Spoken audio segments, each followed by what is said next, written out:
تو این ویدیو قصد داریم که به درمان خانگی یبوست بپردازیم.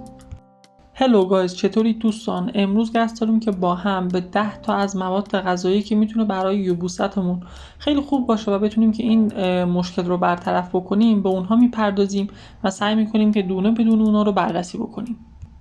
مطالبی که داخل این ویدیو گفته میشه همش بر اساس مقاله هایی هستش که توی دنیا چاپ شده و میتونه که برای یبوست شما کمک بکنه که بتونیم که این مشکل رو خیلی سریعتر و بهتر رفع بکنیم. اولین مورد آبه.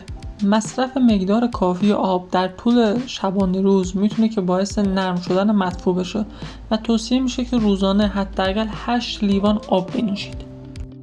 دومین مورد مصرف میوه هاست. میوه های مثل هلو، آلو، خرما، سیب به دلیل حاوی فیبر قابل محلول در آب میتونه که باعث رفع یبوست بشه و برای یبوستتون موثر باشه. سومین مورد مصرف سبزیجات خام مثل خیار به دلیل مقدار کافی آب و فیبر میتونه که باعث عملکرد بهتر روده بشه و یبوست شما رو بهتر بکنه.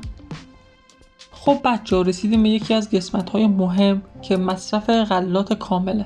غلاتی مثل جو، گندم، آرد جو، نان کامل که دارای فیبر هستن میتونه که باعث بهبود حرکت روده بشه و به یبوست شما کمک بکنه که کلاً رفع بشه. پس هر زمان که احساس کردین که یبوست دارین میتونید که با مصرف گندم، با مصرف آرد جو این مشکلتون رو برطرف بکنید.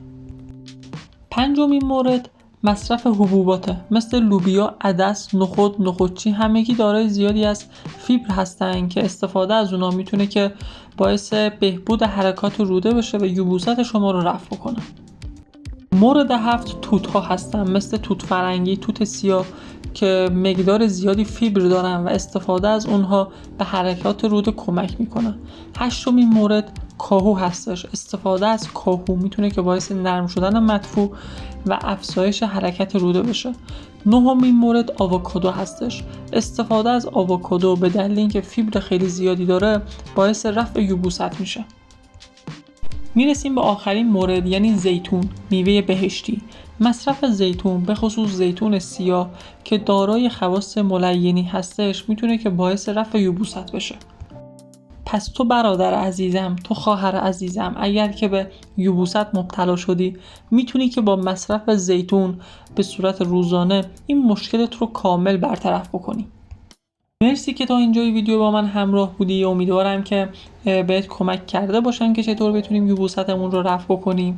حتما من رو سابسکرایب کن و اگر که نظری هم داشتی داخل کامنت ها برای من کامنت بکن.